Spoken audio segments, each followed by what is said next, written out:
Sanballat மற்றும் தொபியா என்கிற ஆவி.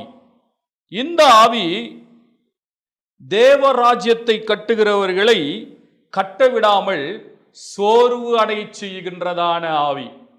தேவனுடைய ராஜ்யத்திற்காக ஓடி உழைத்து எதையாவது செய்துவிட வேண்டும் என்று சொல்லி பாடுபடுகிறதான ஜனங்களுக்கு மத்தியிலே எதையாவது ஒரு வார்த்தையை சொல்லி அவர்களை சோர்வடைய வைத்து மனமடிவாக்கி அவர்களை அதே இடத்திலே உட்கார வைத்து விட வேண்டும் என்று சொல்லி நம்மை தாக்குகின்றதான ஆவிகள் தான் இந்த சன்பல்லாத்து மற்றும் தொபியா என்கிறதான ஆவி.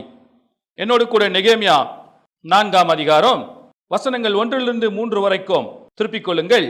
நாங்கள் அலகத்தை கட்டுகிற செய்தியை சன்பல்லாத்து கேட்டபோது அவன் கோபித்து எரிச்சல் அடைந்து யூதரை சக்கந்தம் பண்ணி, அந்த அற்பமான யூதர் செய்கிறது என்ன?